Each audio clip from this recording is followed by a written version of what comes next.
right, welcome back to season 3 of Driving Performance. I'm your host, Tom Shea, the co-founder and CEO of Agile Media Group. I'm really excited to introduce our next guest, Lisa Guerrera. So by way of introduction, Lisa is the co-founder and CEO of Experiment Beauty, a Gen Z-focused skincare brand known for blending hardcore science with a playful twist. Lisa is a trained chemist turned beauty entrepreneur who launched Experiment Beauty in 2020 with just $8,500 in savings and one bold product, the avant-garde reusable silicone sheet mask. With $0 spent on traditional advertising, she leveraged TikTok and a knack for going viral to turn that product into an industry darling. Before Experiment, Lisa cut her teeth in beauty. She earned a chemistry degree and even founded an ingredient transparency startup right out of college. She later led brand marketing at Apostrophe through its acquisition, all while amassing a following while debunking beauty myths on social media. Now, at 29, Lisa has raised over $4 million for Experiment Beauty and is on a mission to change the way people buy products by proving that science-backed skincare can be fun, effective, and anything but boring. Please join me in welcoming Lisa Guerrera. Thank you, Tom. Yeah, excited. What an intro. So, Lisa, I like to start these off the same. For our audio-only listeners, how would you describe what is happening right now? We are in a box that is transparent and it's a truck, and everyone that's walking past can see what we're doing and they are looking inside and wondering, I've never seen this before probably. But it's kind of a setup, we're podcasting in a truck. Yeah, but we love it. All right, so I'm going to introduce the structure of the podcast. So as we are in a truck, the theme is that we have a few different stops along our route today. So stop 1 is going to be the personal story, all of the formidable moments that led you pre-Experiment Beauty to this point. Then we're going to switch to stop 2, the professional story. So the origin story of Experiment Beauty, kind of like the maturation arc of where it started, where it is today, where it's going, which I'm really excited to talk about. Stop 3 will be our tongue-in-cheek game called the Hot Box, a this or that style question game. And then stop 4 will be our outro, and we'll send you along your way, and that'll be our final stop. Right. So why don't we dive in first with stop 1, the personal story. Lisa, I would love for you just to kind of share, like, pre-Experiment Beauty, what were all the different moments in your upbringing and things in your life that led you to want to start Experiment Beauty? Yeah, I mean, there's so many pieces, but like when I was 12, I started breaking out with cystic acne. A lot of skincare founders have a similar story where you kind of fall into the skincare rabbit hole through like Reddit and YouTube. Totally. When you're a teenager and you're just starting to break out, I was always a science kid. My dad would be like getting me like Scientific American for the holidays as like a magazine for like a 12-year-old, and like Telescope or stuff like that. And I had always wanted to be a scientist. So naturally the connection between like wanting to know what would help clear my skin and what is the thing that's definitely going to work, and science is going to tell me that. So I would be researching all the time. And then when I decided to go to college, I wanted to do a chemistry degree because I loved chemistry and I was good at it, but also I knew at the back of my mind, I'm like, oh, I want to work in cosmetics. But like as a young woman, like it's not the coolest thing to say. Like everyone wants you to work in pharma. Yeah, everyone wants you to work in pharma. So I was like, yeah, pharma. Yeah. But in the back of my mind, I'm like, L'Oreal. So I went to college and this is like a very niche New York City thing, but I went to Macaulay Honors College at City College. So it's like a full ride scholarship. And for my senior thesis in college, I was doing pharmaceutical research in one of our labs. And I just kind of hated being in the lab, which is like a problem if you're about to like graduate with a chemistry degree. That's right. Because that's kind of what you do, famously. So I ended up, doing a second part of my thesis, which I just decided to do more like volunteered because I was like, I got to do something that's interesting. At the end. No, yeah. At the end, I was just like, run out of time. Get me in a lab. I'm like, someone help me. Yeah. But so I decided to do my thesis on something that I just identified as a problem in the beauty industry. This was like 2016, which was like clean and natural beauty and misinformation that was starting to proliferate online about chemicals and, chemicals in your skincare. Right. There's a lot more content coming out with YouTube and then like, Instagram, where just a lot of people were kind of posting various things about like, oh, all your beauty products are poisoning you and all this stuff. And as a chemist, most of that's just like garbage. Totally. But people aren't equipped with the knowledge to know that, and you shouldn't expect them to. Not everyone needs a chemistry degree to be able to understand their skincare. And skincare and beauty products are a unique problem versus food because they typically have ingredients you don't recognize, right? Like if you look at yes, like even processed food, you might not recognize some ingredients, but you'll probably recognize a few. Sure. In skincare, it's unlikely that customer recognizes anything water. Totally. So I did my thesis on something called chemophobia in the beauty industry. So I looked at beauty marketing, and chemophobia is basically like irrational fear of chemicals. It's a societal wide issue. It's like when people say like, oh, this tastes like chemicals. What does that mean? Why is it negative? Right. And the research I did showed that chemistry was actually the most negatively viewed science. There was no advocate for it in the public mind. So like Neil deGrasse Tyson is like the advocate for space, right? Like, or physics, right? Bill Nye the Science Guy is like general science, right? But there was no like, the representation of chemistry was like Breaking Bad, and like, like mad scientists who are creating like scary potions. Like, so there's almost like a sinister vibe to it. I hear chemistry, I'm like potions. Word, potions, and that could be fun. I like that, but it can also it's usually like akin to more negative stereotypes in media. We think about like pollution as a chemistry problem. I mean, it kind of is, but it to me though, as a chemist, like, you know, chemicals are neutral. Water is a chemical, just like, you know, something toxic is a chemical. Dose makes the poison. So I basically did that research on how beauty marketing is changing the consumer behavior around their approach to like ingredients and what they're looking for in beauty products. Yeah, well timed, by the way. Yeah, no, it really was. Because I was getting pissed personally. Yeah. And so like I'm like, I want to write about this. There was no, like, if you Google chemophobia and beauty now, it's like there's so much stuff, but health is the same way. I feel like I have like a small ailment. They're like, straight to the hospital. Yeah, it's like whoever has the best search engine optimization, which inherently is going to skew towards the most dramatic, like polarizing, scary thing. Yeah. And there was like, and I'm sure it's the same in your industry where it was just like people are being like funneled because the incentives are misaligned towards, I don't want to say misinformation, but like the most barbelled outcomes. Yes. Like it's very binary. There's no kind of gray area. Usually the truth is in the nuance, somewhere in between. And I think that like 2016, I was seeing it being lost, and now we're like even further out, right? Yeah, like we've really seen the consequences of our actions here with algorithms. Yeah. But like it, you know, I really wanted to like get to the bottom of that. And when I was doing my research, there really was no information about this. So I was, my thesis professor thought I was crazy, but I'm like, look at me now. I got a job out of it. But so one of my proposals for my thesis at the end was to provide a solution. And I actually came up with a tech platform that was basically like Google Translate for ingredients. And so used OCR. OCR was so hot at the time. Yeah, like So you would like hover it over the ingredients list, and it would basically make that ingredients list clickable on your phone. And we had a database of ingredients and like definitions and what it did in each formulation, and would help the customer kind of navigate what these scary chemicals mean in their skincare. And maybe education is really the solve for this, right?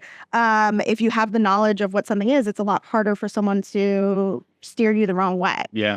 So yeah, I did that. And then right out of college, as someone who doesn't really know what they want to do and doesn't want to like work in the fields that they typically did, I went to grad school for like a year to do chemical engineering. And I don't know why. I was a beauty SKU or? Yes, beauty. It was a beauty SKU. So I wanted to be a chemical engineer at L'Oreal. I was like, yeah, that's still what I want to do. But behind the scenes, like literally at the beginning of grad school, I entered a hackathon with Nestle Skin Health in October and won that hackathon with that idea. And it was called Skinno at the time, bad name. But we renamed it later. But it was a hackathon project turned into company. And I did that for about 2 years before starting Experiment. Yeah, Agile was like a grad school project that spun out also. The best stuff starts. Shout out to the professors for living in the dumb, stupid kids. Also, it's like, you know, grad school, like I literally dropped out of chemical engineering grad school, but like my professor was the one who was like, you're burning the candle at both ends, girl. Grad school will always be here. And I'm like, oh my God, you're so right. Yeah. I love my professors. Yeah. They, you know, just good mentors. And I feel like grad school kind of gets a bad rap, but like my experience, it's changed my life. I think what was cool about it, kind of similar to you, is like I went through undergrad with a very like safe-minded, like finance, computer science, Chinese, like optimized for getting a job. And then I got there and I was like, wait, I don't like any of those. I know. I don't like any of those things. And so when I got to grad school, I was like, okay, now you feel safe and comfortable. What are the things that you actually like? And that's why I did marketing and entrepreneurship and stuff like that. I think I realized like in my senior year, like last semester of undergrad, when I was like kind of done with my research in my pharmaceutical lab, and like I was published, I was like doing chemistry, doing things. I was like doing things, and I just really, I was like, I love marketing. I love talking about marketing. I love thinking about it. I love the psychology piece of it, and that's what really like. I'm like, there is a solve for this, like marketing doesn't have to be bad, but there's got to be like kind of the balance on the other side where it's like if consumers are armed with better information, marketers are demanded to be better as well, you know? Totally. All right. So before we go too deep into Experiment Beauty, tell me a little bit more about the upbringing. Did you have like an entrepreneurial upbringing? Like where did these influences stem from, if at all? I don't know. My older brother, he literally said to me one day, he's like, I don't know how you turned out the way you did. I think it's, it's interesting. We grew up on Long Island. Shout out Long Island. Shout out. Shout out to Long Island. But East Egg or West Egg? I don't know. Jesus. Nassau County, South Shore. South Shore. That's the real question. North Shore or South Shore. And so I grew up, my mom and dad divorced when I was very young, but my dad, he was like an OG computer tech guy, very, very talented. And my mom actually was also one of the first like female programmers, like in finance. They used to work at Merrill Lynch together. So they're not necessarily entrepreneurial, but I would say my dad is far more like entrepreneurial mindset. You're tinkerers. Yeah, he's a tinkerer. Tinkerers are in right now. My dad is a big tinkerer. Fortune favors the tinkerer. Yeah, and my mom is like, I've been telling her for so long. She's like, I don't want to work in computers anymore. I'm like, Mom, you would be the best project manager I've ever seen in my entire life. No one would cross you. And she's like, yeah. But she's been the project manager of my life. Okay. So having those two, I think it definitely like the tinkering and the curiosity, I think is what makes me like move forward and just try things. And I also like in college, like when I did my first startup, like I was barely making any money. And like the reason I decided to go back into startups was because like I saw the bottom and it wasn't that bad. I was like, Plan B is a pretty good plan. Right. For the majority of people. My rent was like $600 a month. I was like in a tiny, tiny room. Where is this? Washington Heights. Okay. Tiny room, 8x8. It's probably like 1,800 now. Oh, for sure it is. For sure. Well, I was sharing an apartment. The toes but touching. Yeah. But like, I did it because I was like, look, when is there a time to take a risk?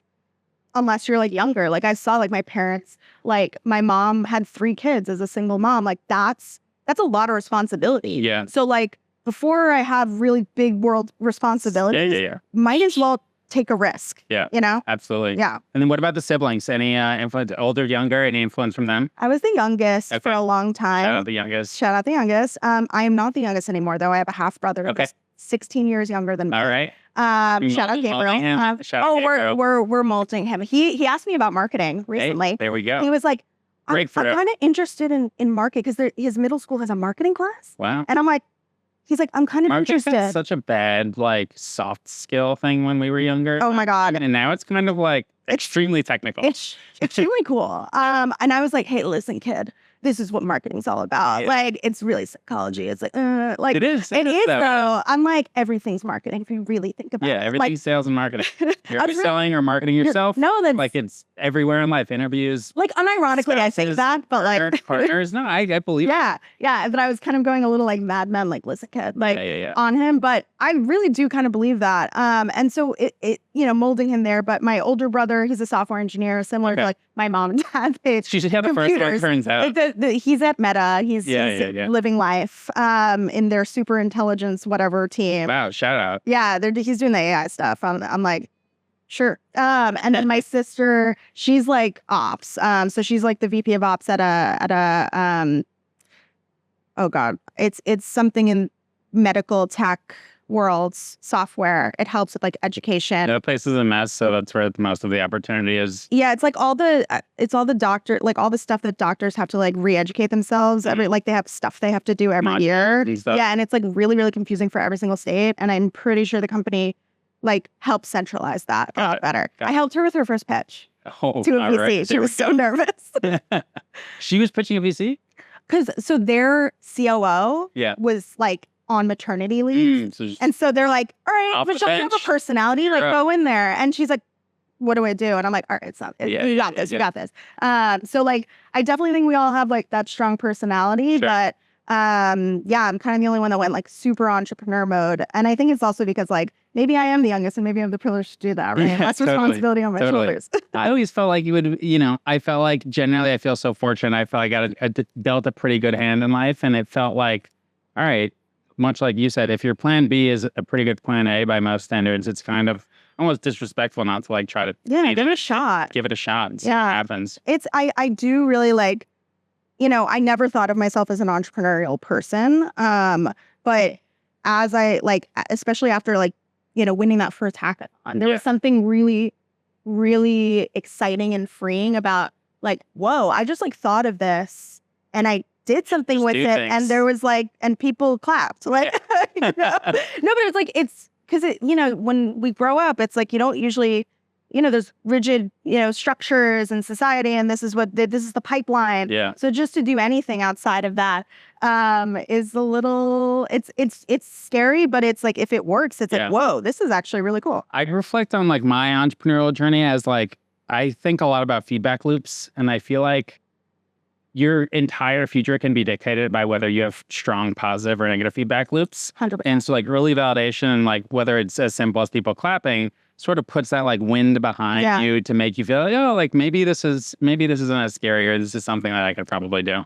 I also think like there is a piece of like the chip on your shoulder, like this different stuff motivates people. Right. But I would say like, I definitely like, I grew up in a richer neighborhood, but we weren't like the rich kids there. Yeah. We were on scholarship. So it's like, there's always that chip on your shoulder of like, I really do want to be successful. And, I was always smart. I got a full ride to college, but I didn't go to Columbia. I went to the city schools, right? So it's like, there's always that, like, I see what privilege can bring people, but my privilege is that I am going to just like, I have nothing to lose. Right. My privilege is I have nothing to lose. I love that framing. Yeah. All right. So before we get to experiment, did you ever do like the corporate USA stint, or was it straight to entrepreneurship? Direct to entrepreneurship. Wow. DTE. DTE, you can brand that. But yeah, I actually reflect on this a lot. I'm like, there are times when I'm like, I feel like I would have benefited from having some corporate understanding. Because I like when I'm running, and I like at very early on, I'm like, how does a company run? Totally. Like I didn't know anything. Like making it up as you go. Really making it up, Googling my way through it. But I had startup experience from like my first startup. And that was a crash course in figuring shit out. Totally. But I was like 22 to 24. I'm like, I had the privilege of just being like, fuck around and find out. I don't know if I can do this, but no, you can't. Okay. I think about that a lot. I did the corporate USA thing, and one, I think it was valuable for like, okay, what does a big company at scale look like from an operations perspective? I think the other thing that was valuable, at least in my personal story, was like, I don't like this. Right. Yeah. And so it made me want to figure this out so much more, because I was like, is this all there is? Like, is this it? And like, I would have been comfortable and like whatever, but I was just, there's got to be more to life than just doing this forever. I remember the one corporate experience I had was I interviewed, this is like when I was having a personal crisis, but like I was in Sephora Accelerate in 2019 for my first company, but I was also Yeah, see-through, it was called at the time. But I was also interviewing at L'Oreal for this like data, like trends job. Like they were like, oh, what's going on. But that's my closest experience with like a corporate interview, and I hated it. Yeah. Everything about the process, I was like, wait, why am I doing this? Right. Like, I think it's how I transitioned out of like the tech side and more into product. But like, I just, even that one experience with corporate, I was like, wait, I don't want to do that. I don't want to do that. Yeah. All right. Stop 2. I'm excited to talk about experiment beauty. Yes. So I guess let's start all the way back to like the very beginning, and then we'll talk through the maturation arc to where it is today. So how did you think of the idea? How did you meet your co-founder? Like, take us back to the very beginning of experiment. So it's a good transition. When I was in Sephora Accelerate, my co-founder actually, she was at Benefit Cosmetics. Okay. And that's under LVMH, same as Sephora. So LVMH employees get invited to the Sephora Accelerate demo day, and you can come if you want. She signed up to go because she was thinking about starting a beauty brand. She's like, let me go watch beauty brands pitch. That's probably a good idea. And her husband was in YC. Her now husband was in YC. So he's like, all right, she's not the most outgoing person. She was like, I don't know what to do. And he's like, all right, you have to talk to 3 people. And that's your mission. And so she circled my name in the like demo book because she was like, this girl is talking about something I care about, which is like ingredient transparency, educating consumers. And there was a bunch of clean beauty brands pitching. And I was the only one being like, maybe not clean, maybe transparent. Yeah. Like maybe it's something else. And she came up to me afterwards, gave me her card, tried to run away. And I was like, wait, you're a chemist. Come here. Yeah. Come back here. So what's her name? Emmy. Emmy. So she was a chemist at Benefit Cosmetics at the time. We started talking about like what we see is important in skincare. And I was like, I feel like I don't want to do B2B tech. I think software is cool, but I don't think it's the way consumers actually like you change consumer culture. I think the way you change consumer culture is through like boots on the ground inspiration for customers. So like the way I see the hierarchy is like, brands and influencers are the closest things to the customer. Right. And then like it trickles up to retailers, right? And conglomerates and things like that. Right. So I was like, you can make an impact as an influencer on consumer culture and changing consumers' minds about things. So like all the derm influencers and the chemist influencers have really shaped, the way people are shopping now for skincare. But you can also do that as a brand. The Ordinary changed the game. If you weren't going to bring it up, I would. Oh, of course. I mean, they walked so we could run. Like that. They're like, I give Decium so much reverence and credit for how different of a position, and it's a North Star. Tell them why, because it's kind of an insider's. Yeah. I mean, I would say Decium out of all, so Decium is the owner of The Ordinary. It's a parent company. Now they're owned by Estee Lauder. But Decium really focused on like in a sea basically of like really bright, almost like non-transparent beauty products that weren't talking about ingredients directly. They were like, and all super overpriced. They were like fun names. Yeah, fun names or like weird complexes that you couldn't really Google and couldn't look up more information on. Right. You didn't know the use levels of anything. They were the first brand to really put like the ingredient, plain and simple, the percentage and an effective dose on the label, black and white, straight up for an affordable price. And like it's like the story of e.l.f. Cosmetics in a lot of ways as well. Like e.l.f. really made affordable makeup. They've morphed beyond that now, but like it's a similar thing of like accessibility and transparency. That is groundbreaking. Totally. In a lot of ways. So that's so different than the norm at that time. So different. Now, obviously, we're in a totally different landscape. Yeah. But so what Emmy and I were looking at was that landscape where we were seeing like the Inky List, the Ordinary. And the Ordinary doing is the products. It's just like do they have names or is just? It's just the ingredient. Well, okay, they are switching their strategy a little bit because of the like. The way the consumer is going. Totally. But you can see what they built, what the base was built. Oh, yeah. The base is totally built on kind of that direct, like their 10% niacinamide serum. That's the name of the serum. Which I think is iconic. Yeah. It's like, and also it's like very accessible. Can't really trademark it, but like. No, you can't. But they didn't really need to. Yeah, totally. They just educated the customer in like now everybody knows what niacinamide is. Right. Now everybody knows what hyaluronic acid is, and that's because of them. And so really they've changed the industry, and now you see brands like the Inky List. There's so many like Naturium, Prequel. Totally. All of these brands have followed in the footsteps of The Ordinary. And really that's what I consider kind of like the first wave of science-backed beauty. Is this like ingredient first, transparency forward, science branded as transparent. And it all like looks the same way too. So like dropper bottles, lab coats, black and white, beakers. It's in a sterile room and it's all about like science. And this is what science looks like and feels like in beauty, right? And that's how it's branded across the board too. So like Emmy and I were seeing that, and those are brands we send all our friends to as chemists. We're the ones that they come to. They're like, what do I use? Dude, they're like, go to The Ordinary. I haven't even texted you, I think. Being like, no, I'm pretty sure you did. And it's like, it makes so much sense for a chemist to send you there. But then the second I send friends there, right, they're like, okay, now what? Because there's like 20 serums you can pick from. Yeah. There's so many options. It's overwhelming. And also a lot of the formulas are very straightforward and basic. And that's by design, right? It's because of a price point thing. It's about focus on ingredient. But as time has gone on, consumers more and more want like whole formulations where it's like they don't need 10 steps in their routine to get the job done. Right. And everyone went through their experimentation phase, basically. And now I think we're back on the other side where we're a little bit more educated. And so we're leveling up in terms of what we're looking for in products. Yeah. And so, I mean, I love these clinical brands, this first wave of science-backed brands, but the problem we really see, it's a complicated product world. It's overwhelming for consumers. And branding-wise, it's kind of boring and it's done. Yeah. You know what I mean? Like it's had a moment. Yeah, it had a decade. Yeah. Like that was a moment. They shifted the conversation, but I think we're seeing the next shift happen. And on the flip side of that, like kind of what I would say is like the response to those brands in the market are like the fun brands, right?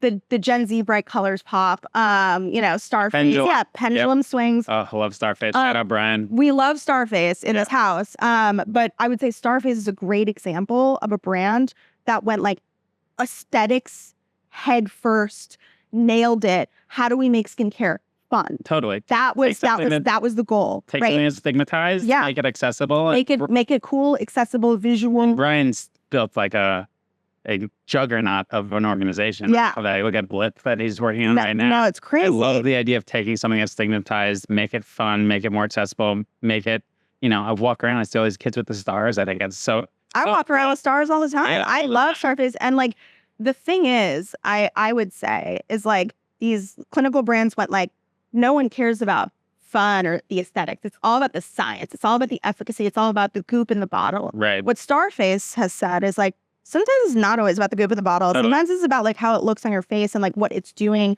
what it's saying. Where are the aesthetics like messaging out to the world? Like pimples don't have to be, not cool. Like we can make them cool. Absolutely. Right. And so you have these two sides of the market, right? Like science, aesthetics, like almost like warring for attention in a sense. Or like you're either a consumer that's going for the science or a consumer that's more focused on the aesthetics, cute packaging, things like that. But Emmy and I were like, where is the brand that's able to do both? Totally. Why can't we do both? Who said that science has to be branded this way? Probably some marketing people who thought like, well, this is how science is. Yeah. And as chemists, we're like, I don't see science that way. Like I see science as the way we were marketed as kids. Right. Whimsical, Bill Nye the Science Guy, fun, bright colors. Like it's the closest thing we got to magic. Right? Is like science. Totally. Like that is so freaking cool. Like where is the whimsy? Where is the joy? When we were kids, we were like all of our science textbooks were so brightly colored. Totally. And now it feels so sterile, so stale.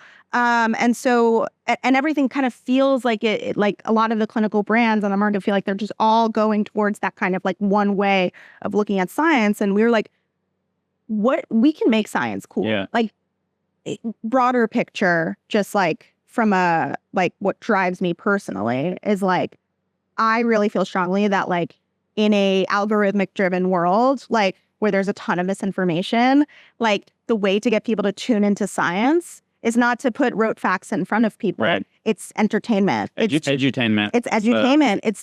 It's to package it in a way that that's meeting them where they are and where they want to listen. It's to actually outcool the other stuff. Totally. And I think like that's a perspective that hasn't really been deployed in kind of like the skincare beauty space on science. And so we're like, okay, how do we make science cool to the next generation of consumers? How do we brand it in a way where it's like science doesn't have an efficacy problem, it has a communications problem. Agree. How do we make it good? How do we make it break through the noise? Because bright colors and fun packaging, that can break through the noise. It's very visual. But like skincare is hard to sell online without really educating people on it. Right. So you have to like figure out a way to make that fun too. Yeah. You guys have threaded that needle so incredibly. I'm excited to talk about the different launch and campaigns you guys have done. But tell me about the early products formulation. Yeah. Like how did you go to market? Like what was the birth of Experiment Beauty? What were the first products? What did they do? Why did you create them? Yeah, so we bootstrapped the brand. This was in like 2020. I joined Apostrophe as head of brand in February of 2020. Okay. So like, a month before the pandemic. I moved across the country. Sorry, I started an out-of-home company during the pandemic. Oh, I'm so sorry. Shut up. Look, I had to move from New York. Trauma I had to move away from New York. No, it's literally trauma. But, you know, Emmy was living in the Bay Area at the time, so it was actually good. So we were able to kind of build the brand close together. And we were just talking for months, and I loved working at Apostrophe, but it was more focused on millennials. And I was very, very interested in kind of more of the Gen Z side of the coin. Right. And like what that next generation of consumers is going to be excited by. So we bootstrapped the brand in 2020. We were just talking through like what we wanted the brand to be. Probably the oldest kind of piece of experiment, that like philosophy that still is with the brand today. It's like, we want experiment to be hot and smart. That's how we want it to be. It has to be hot and smart. Yeah. Those two things are not mutually exclusive. Everything we do has to ladder up to that, and it still does today. We have merch that says hot and smart. People love it. And so we started with Avant-Garde, which is our lime green reusable sheet mask. It's kind of like our lime green billboard for the brand. And, you know, the way we started is actually because we bootstrapped, you know, we didn't know what we were doing. We went on Alibaba and we found sheet mask manufacturers that made these like really plasticky ones that you might see in like that. So they're pink, they're fleshy, they look terrible. Yeah. And they're really stiff. We basically changed the material and the color and made it like this, we like sourced this really stretchy silicone. Yeah. And we had a 3D mold of it. Okay. And they injection molded that liquid silicone, which is much stretchier, into that mold. And we made some iterations. We had 2 sizes for the mask, for small heads and big heads. Because Which one are you? I'm a small head. I'm definitely big head. Emmy's a big head. Yeah, I'm a for sure. Emmy's like #1 big head. And people love the big head thing too, because like we didn't want to label it small and large. We're like, let's have fun with it. Why like big head? Small and big head? That's fun.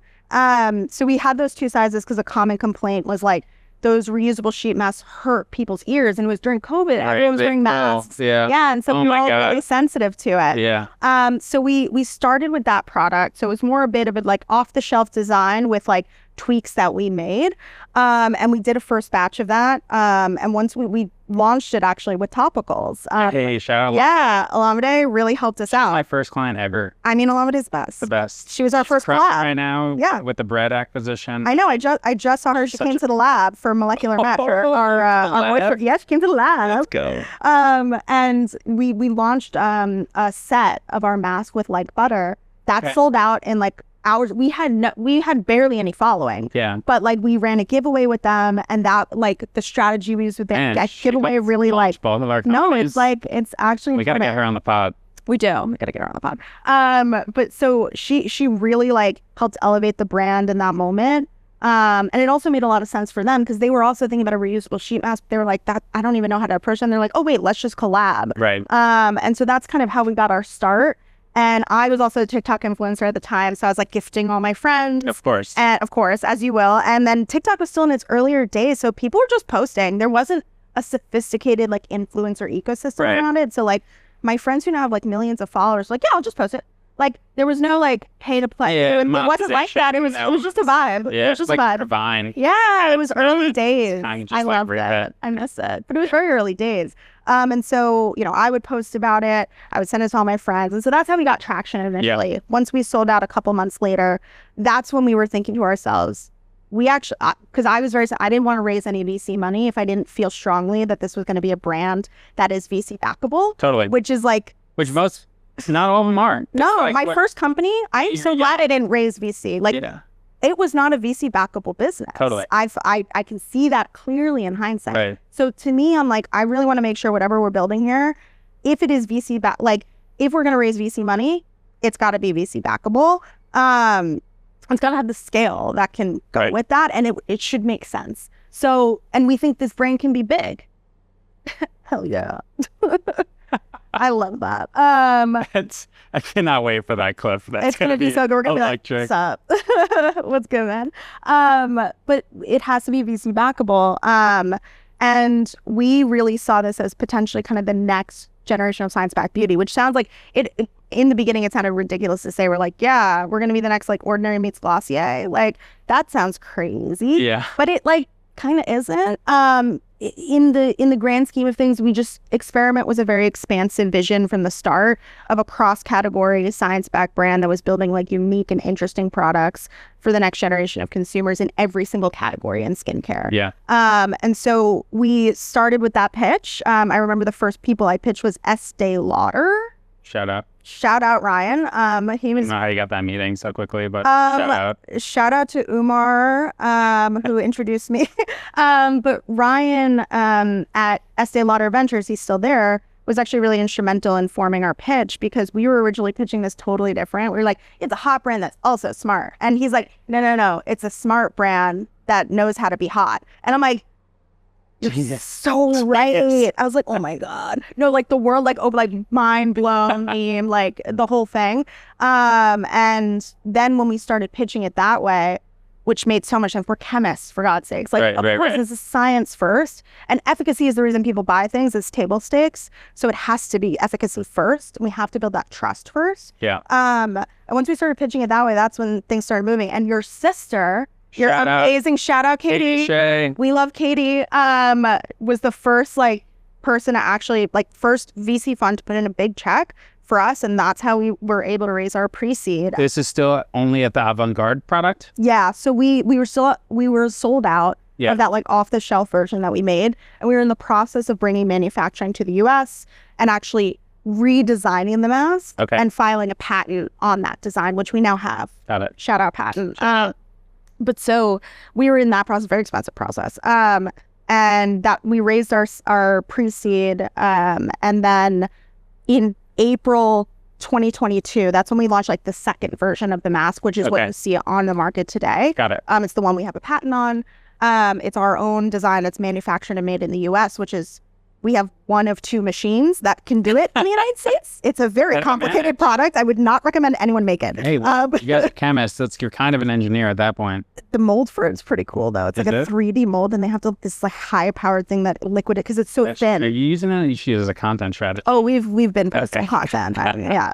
And then in November of 22 is when I would say that's when the brand really took off. That's when we launched Super Saturated. Super Saturated. So tell the Super Saturated. Gotta know Super Saturated. So I remember vividly my sister Katie coming, being like, this company is going to blow up. All I have is this unmarked little tube, but I swear to God, this thing is going to take over. Katie's got vision. The second we gave her a lab sample. So we'd been working on Super Saturated since almost like before we launched the pre-seed round. It took 47 iterations, and we made it in her freaking kitchen.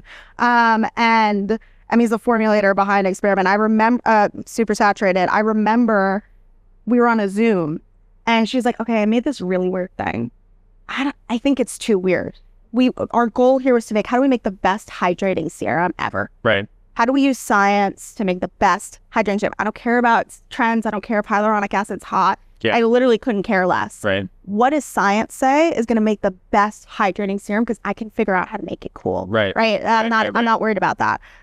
If it works, it works. And she came to me with this I got this weird thing. I was trying something in the lab. She was experimenting. And she's like, it's this 30% serum concentrate, 30% glycerin serum concentrate. The second she said 30% glycerin, I'm like, sold. That's going to do gangbusters. Numbers. That's going to do numbers on TikTok. Do you understand? And I'm explaining to her, all the dermatologists are talking about how glycerin is actually better than hyaluronic acid. This is conversations on Reddit. Right. Our life hack is go to Reddit. That's where everything starts. And Google searches are just blank Reddit. Right. And I really think the trends in skincare especially trickle out from the subject matter experts and then trickle out to the rest. So if you look at what the subject matter experts are doing, you're going to have a better time understanding what's coming next. And that's for many industries. Yeah. And so once we kind of locked in the formulation for Super Saturated, we had delay after delay with packaging. It's classic story for skincare product we're launching. It's par for the course. New innovation. Yeah. We basically we were able to launch in November 15th, 2022, right before Black Friday. We were this is our last moment. Photo finish. Right, photo finish. And I'm so glad we did. The thing that we did was we lab sampled it to influencers for months. months and months, because honestly, we kept delaying the launch by like, yeah. we were ahead of our skis a little bit, but we just kept going with it. Generating hype. Yeah, we're just generating hype and a wait list. And then I remember when we sent out all the PR packages for it, one of our influencers is still such an amazing influencer to this day, and the reason our product went mega viral later on. Shout out Sunny. We forgot to put the launch date on the influencer card. So she's like, I don't know if I'm supposed to post about this. Sure. And she posted 5 days before launch. And she's like doing the PR unboxing. And she's like, this serum, I tried it last night. Guys, this is the coolest serum I've ever. Like, she gave a glowing review. And that's what kicked off, like, wait, what is this brand? I need to know about this. Right. And, you know, when we launched it, it just like it was our craziest launch. Sold out. I remember, like, I was talking to Katie, I was talking to our other investors. They're like, that was Katie said that rollout for Supersaturated reminded her of early days of Parade. And I was like, shout out Cammy. Shout out Cam. A lot of shout outs. A lot of shout outs. Hey, it takes a village. Word. It does. It actually really does take a village.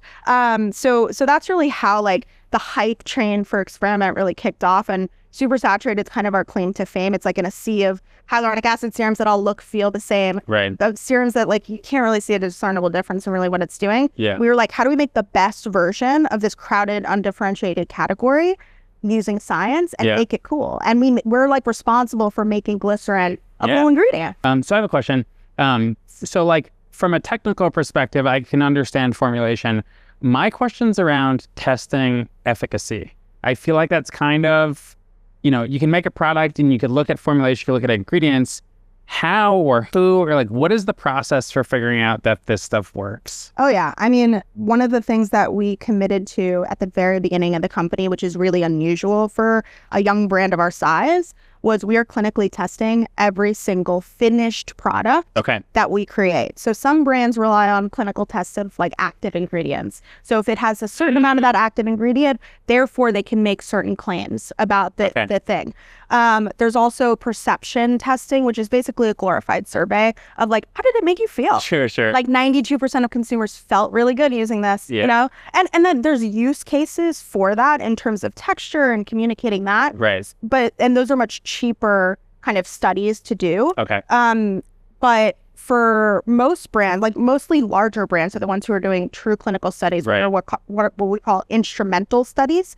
These are using like objective measurements, like moisture probes, things like that, to understand what percentage increase of hydration is your skin after X amount of time. Whoa. Like we have a panel of 30, 60, 90 people that are trying the product over the course of a certain amount of time that you set. You could take before and afters. There's something called expert grading. There's a lot of different ways products are measured. We always try to have at least a few like instrumental measurements because we want an objective view of how this product is working. Not just people felt more hydrated, their skin is more hydrated. And that's a very different thing. It's true proof. Yeah. They're just expensive. They're very expensive tests. It was part of the raise. And yeah, totally. And so to demystify that process a little bit, what are we talking for? Like, and I know these are kind of bespoke, but like timeline, how long does this take A to Z? Cost-wise, how expensive is this to pull off? What are those sort of variables? Yeah. So clinical tests can range in timeline. So some clinical tests for instrumental studies can be like a week, 2 weeks. Week is very short, but 2 weeks is usually standard. Okay. But it can be up to like 8, 12 weeks for certain products like retinoids or acne products. You said you would how many iterations? Like 47? We didn't clinically test all 47. That's crazy. So you're like, oh my God. No, we clinically test we do like checks on our own to make sure we're on the right track. Right. That's why you do research also ahead of time. Like obviously you want to use the efficacious amount of the ingredient. Right. If there's studies showing that it'll do X, Y, and Z, you would hope that your finished product also does that. But most brands aren't testing that. We are. And so really like the timelines can vary depending on the type of product. The price point can really vary. So for perception studies, that kind of survey I talked about, that's about like $3,000 depending on the size. So nothing crazy. Yeah. And you get some numbers out of it, and that's nice.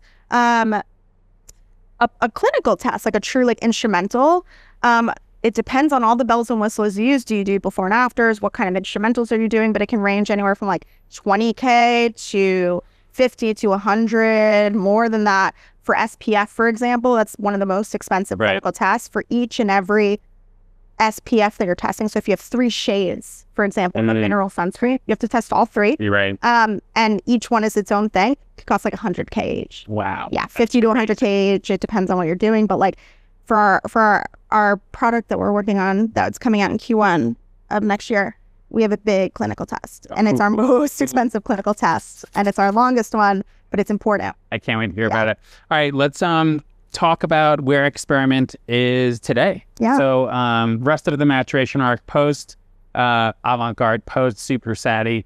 Where are you guys today? And where do you think this is going? Yeah. So, I mean, over the last couple of years, which is like crazy to say, we have like 6 products in market now. We basically have like what we call the barrier essentials. So these are like your moisturizer, your cleanser, serum, facial oil, lip product. And we've created like, I'm like very proud to say we've created like a truly unique product in each and every one of those categories that doesn't exist on the market yet. And our kind of, I would say our reputation has become like Experiment launches bangers, and we're going to keep launching bangers. You launch bangers. We keep launching bangers. And our marketing around them is also really refreshing and unique. And so, you know, we've been D2C for like such a long time. Like last year, like 98% of our revenue is D2C. We were on TikTok Shop. That was, I would say, the first kind of expansion, but that's routed through D2C. Right. It's not a fully separate channel. Yeah. But that was a huge unlock for us. It was hard though, because TikTok Shop notoriously in the beginning was a rough ride. Tricky to hack. Yeah, it was a rough ride, but we've really scaled. We were just at TikTok headquarters on Thursday, talking to their head of skincare, talking about our plans for H2, and like we're one of their fastest growing skincare brands. And so they're really investing in us, and we really invest in the platform, focus on organic marketing. But so we did TikTok Shop last year. That was a really big unlock. This year, I would say the biggest unlock that we've done thus far is Amazon. Okay. February, we launched on Amazon. We're going to book over $1 million this year on Amazon alone. There we go. I'm sure people were searching like crazy. Oh, yeah. We were actually, so any entrepreneur, any beauty entrepreneur, if there are websites where you could check how much searches you're getting on Amazon, I cannot tell you how many customers we've probably missed out on. Like when there was a big influencer that posted about Super Saturated, when that went viral, Michaela, she organically posted about us. We probably missed half the people because they're all going to Amazon to search for it. Like most of them are going to Google, but like a lot of people won't buy from D2C, but they'll buy from Amazon. Totally. And so we were actually, we just captured a bunch of net new people that we weren't even capturing before, all through self-search. We weren't even running ads. Yeah. Like, that's amazing. I mean, it's so interesting. I feel like 3 years ago, there used to be a debate of, oh, like, should I be on Amazon or not? Oh, we no longer have the first party data in the way that we did. We don't have our funnels and stuff, but there's challenges. But like, I do think I'm glad. So on one hand, I'm like, my biggest regret is waiting. Yeah. I wish I did it sooner, but I'm glad we waited because we actually hit like critical mass on content where like, we didn't have to try to get traction. It just was there. Yeah. And that's, for me, for retail and channel expansion, that is one of the most important things to me is like, how do you make that expansion effortless? Right. Right? You don't want to have to constantly be, that's what takes a lot of your time away. Like, I don't want to have to be building the entire marketing plane when I'm flying it. I need to be setting us up for success here. And that's all in brand awareness. And that's all getting influencers as much product in their hands as possible, as many videos out there as possible. So when people Google you, it's all there. Yeah. You want to be everywhere. So Amazon was such a good unlock for that.